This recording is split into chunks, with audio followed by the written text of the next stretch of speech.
সংস্কারের দায়িত্ব থাকবেন, এবং সেটাই হলো নিয়ম আমাদের দেশের, যে কোনো দেশের নিয়ম।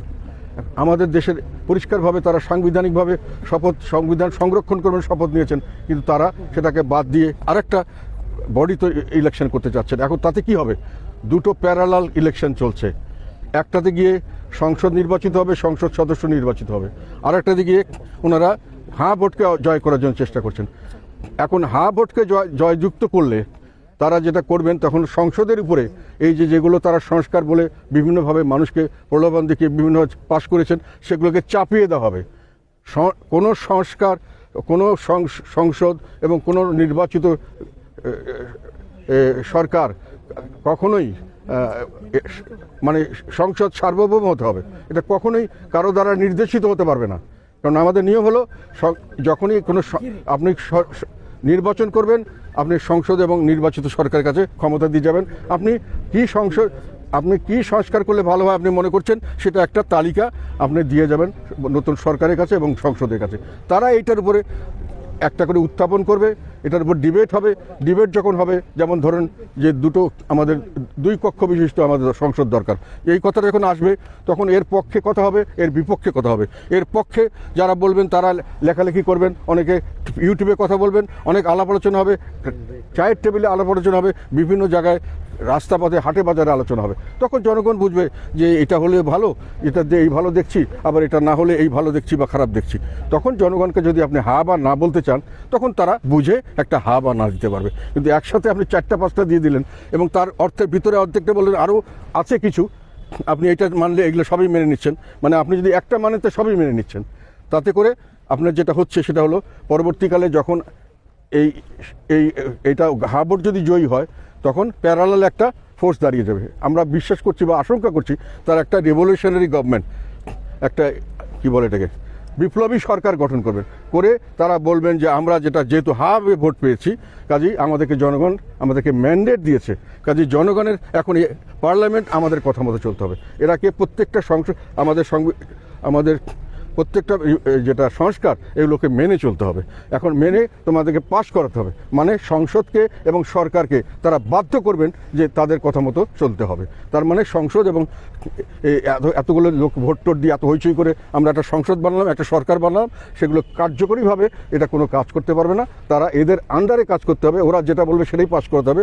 এবং ওনারা যদি বলতে থাকে যেটা আমার পাশ করাতে আরও বেশি সময় লাগবে, এটা আরও ঠিক করতে হবে, এরকম করে ওনারা মাসের পর মাস কি বছরের পর বছর যদি ক্ষমতা দীর্ঘায়িত করেন বিপ্লবী সরকার, তাহলে এই বিপ্লবী সরকারের মাধ্যমে দেশ চলবে, পার্লামেন্ট হবে, তার আন্ডারে একটা খালি তার হুকুম মানার একটা অবস্থান। তাই সেই নির্বাচন যেখানে ক্ষমতা হস্তান্তর হবে না। আমরা জানতে চাই বর্তমান অন্তর্বর্তীকালীন পরিষ্কারভাবে বলুক, যেদিনকে আমার নির্বাচন হয়ে যাবে নতুন সরকার, সেই দিন থেকে আমরা থাকবো না। কিন্তু ওনারা তো সেটা বলছেন না। ওনারা বলছেন যে আমরা থাকবো কেন, আমাদেরকে জুলাই চার্টার পাশ করাতে হবে, যে আমার দায়িত্ব দিয়ে গেছে সরকার। যদি ওনারা হ্যাঁ ভোট করতে পারেন তাহলে দায়িত্ব তারা পেয়েছেন, তাহলে এই নির্বাচনে কি মানে হবে? এই নির্বাচন করে জনগণের সংসদ হবে না, এটা জনগণের কথা মতো হবে না। কারণ পাশ করতে গেলে জনগণের কাছে যেতে হবে না। তার বলেছে জনগণ তো আপনি আগে পাশ করে দিয়েছে। তা আপনি যখন ডিবেট করবেন যে এটা আমার 2টো হাউস লাগবে কিনা, আমার একসাথে দলের চেয়ারম্যান এবং একসাথে সংসদ প্রাইম মিনিস্টার হতে পারবে কিনা, এগুলো নিয়ে তো ডিবেট করার কোনো স্কোপ নাই। ডিবেট করে জনগণ যদি কেউ না ভোট দিতে চায়, তার তো স্কোপ রাখছেন না, সবগুলো একবারে করে দিচ্ছেন। সেই জন্য আমি মনে করি যদি সত্যিকার অর্থে যদি সঠিক একটা নির্বাচনের মাধ্যমে ক্ষমতা হস্তান্তর করে ইন্টারিম গভর্নমেন্টের জায়গায় একটা স্বাভাবিক গভর্নমেন্ট আমাদের দেশে সাংবিধানিক গভর্নমেন্ট করতে হয়, তাহলে এই গণভোটকে বন্ধ করতে হবে, অথবা গণভোটের বিরুদ্ধে ভোট দিতে হবে। এটা রিফর্মের বন্ধ করার জন্য নয়, দেশকে বাঁচানোর জন্য। এই জন্য আমরা বলেছি যে গণভোটের বিপক্ষে অবস্থান নিন। আপনাদেরকে বোকা বানিয়ে একটা সরকার গঠন করা হচ্ছে, এবং এই সরকার, আমরা এখনও আবার বলছি, বর্তমান সরকার নিজেই স্বীকার করেছেন যে তারা একটা ম্যাটিকুলাসলি ডিজাইন্ড একটা কি বলে একটা আন্দোলন হয়েছে, তারা খুব সুনিপুণভাবে পরিকল্পিত করেছেন। ওনারা বলতে চাচ্ছেন যে আমরা যে নেমেছি রংপুরে, আমরা সব জায়গায় আমরা নামি নাই, আমরা নামি নাকি বলো তোমরা? আমাদের 2 জন মারা গেছেন, 4 জন জেলে ছিল, 100-র মতো বেশি হুলিয়া নিয়ে ঘুরে বেড়েছে। এটা তোমরা দেখো নাই রংপুরে? তারপরে আমাদেরকে কিভাবে বলে যে আমরা দোষর, কিভাবে বলে যে আমরা এই জুলাই আন্দোলনের বিপক্ষে দাঁড়িয়েছি? কিভাবে রংপুরের মানুষের কথা বলে? কিভাবে রংপুরের অন্য কোনো পলিটিশিয়ানের কথা বলে? তোমাদের সামনে এগুলো হয় নাই? তো এইটা তারা করছে মানে হলো এই যে যারা বলছে মেটিকুলাসলি ডিজাইনড, তারা বলতে চাচ্ছে তারাই শুধু করেছে আন্দোলন, আর কেউ করে নাই। এবং তারা বলতে চাচ্ছে যে কে করেছে, তাদের নিয়োগদাতা কিছু মানুষকে তারা সিলেক্ট করেছে, এই কি বলে কোঅর্ডিনেটর নাকি জানি, সমন্বয়ক এবং তাদের মাস্টার মাইন্ড ইত্যাদি করে তারা তাদের নিয়োগদাতা এবং তাদের গার্জিয়ান। এবং পরবর্তীকালে একটি রাজনৈতিক দল জামাত ইসলাম পরিষ্কারভাবে বলেছে যে এদেরকে সবাইকে আমরাই লালন পালন করেছি, আমাদের নির্দেশনা দিয়েছি, আমরা তাদেরকে লালন করে তাদের মাধ্যমে আমরা আন্দোলনটা সফল করার ব্যবস্থা করেছি। তার মানে জামাত ইসলামের একটি অঙ্গ সংগঠন হলো এনসিপি এবং এর সঙ্গে আর যারা বাকি দল কিছু আছেন, এবং এটার এবং এই সরকারের এরা হলো নিয়োগদাতা, তাদের নিয়োগদাতা হলো জামাত। এখন তিনজনে মিলে একটা সরকারি দল হয়েছে। এই সরকারি দল এখন চাচ্ছে যে ইলেকশনে যে রেজাল্ট আমরা কারচুপি করে যাই হোক, আমরা যদি ভালো করতে পারি ভালো করলাম, না করতে পারি কোনো অসুবিধা নেই, আমরা একটা রিভলিউশনারি গভর্নমেন্ট করব, আমরা একটা বিপ্লবী সরকার করব, সেই সরকার আমাদের হবে। সেখানে ইন্টারিম গভর্নমেন্ট থাকবে, তাদের নিয়োগদাতা থাকবে, নিয়োগদাতার যে নিয়োগদাতা এবং গার্জেন তারা থাকবেন। এটা মিলে তারা একটা কনস্পিরেসি, আমি আশঙ্কা করি এক ধরনের এটা একটা ষড়যন্ত্রমূলক ব্যবস্থা। এবং এই জন্যে আমি দেশবাসীকে আহ্বান জানাচ্ছি যে এটাকে বানচাল করুন, নাহলে আমাদের দেশের যে শাসন ব্যবস্থা এটা থাকবে না।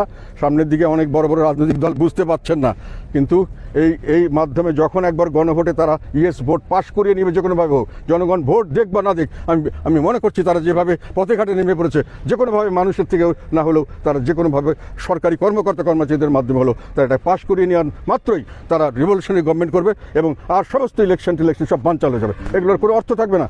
যারা এমপি হবে, যারা প্রাইম মিনিস্টার হবে, তার পরবর্তীকালে তারা তাদের আজ্ঞাবহ হিসেবে কাজ করতে হবে, বাধ্য হবে।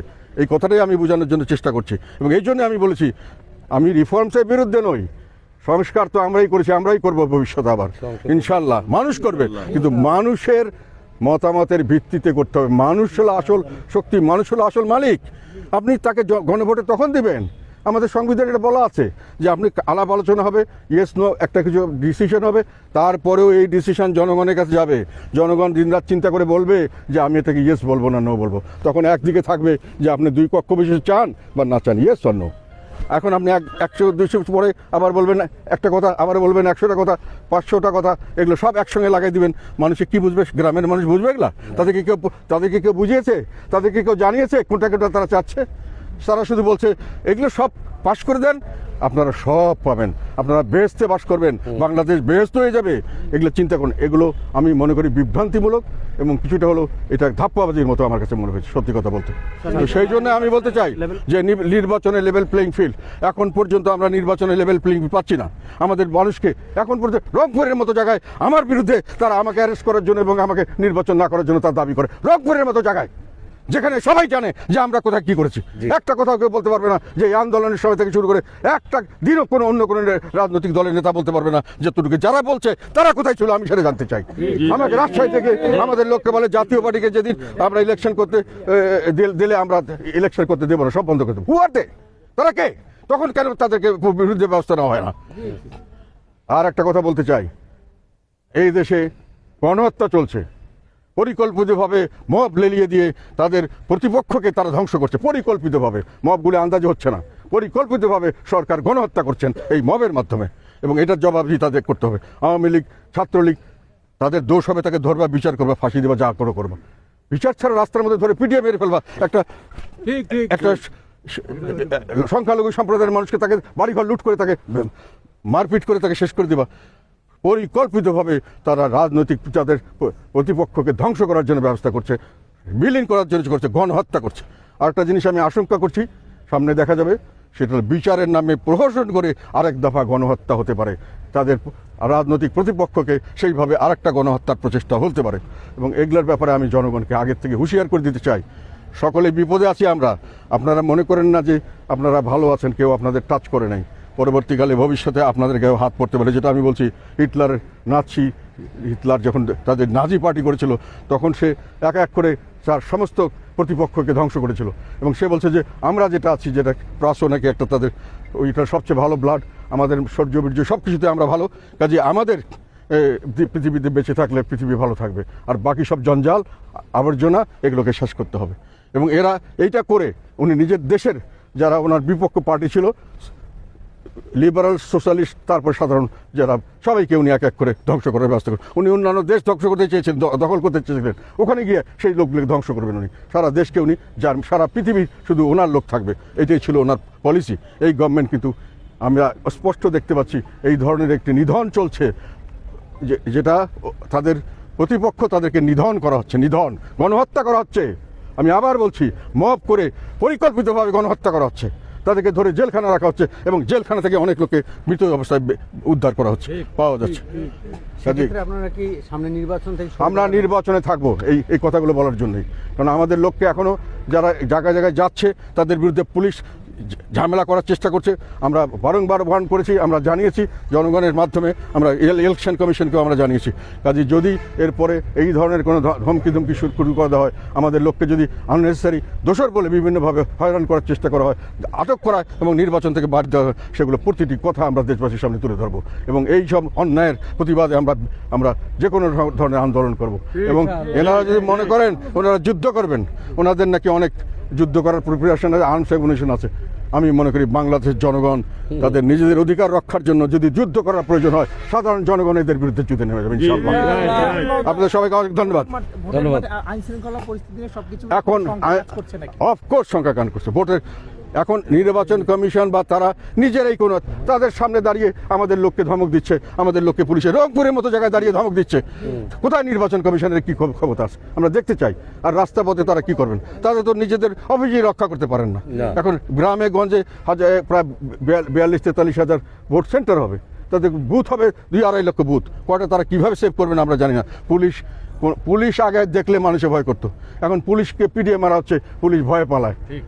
আজকে র্যাবের মতো র্যাব যেখানে, সেই র্যাবকে পিটিয়ে মারা হচ্ছে এবং তারা কোনো কিছু করতে পারছে না। কাজে আপনি কিভাবে নিরাপত্তা দিবেন, কিভাবে ভোটারদেরকে নিরাপত্তা দিবেন, কিভাবে প্রার্থীদের নিরাপত্তা দিবেন, এটা আমার কাছে এখনো আমরা নিশ্চিত নই। ভবিষ্যতে আমরা দেখব। Thank you.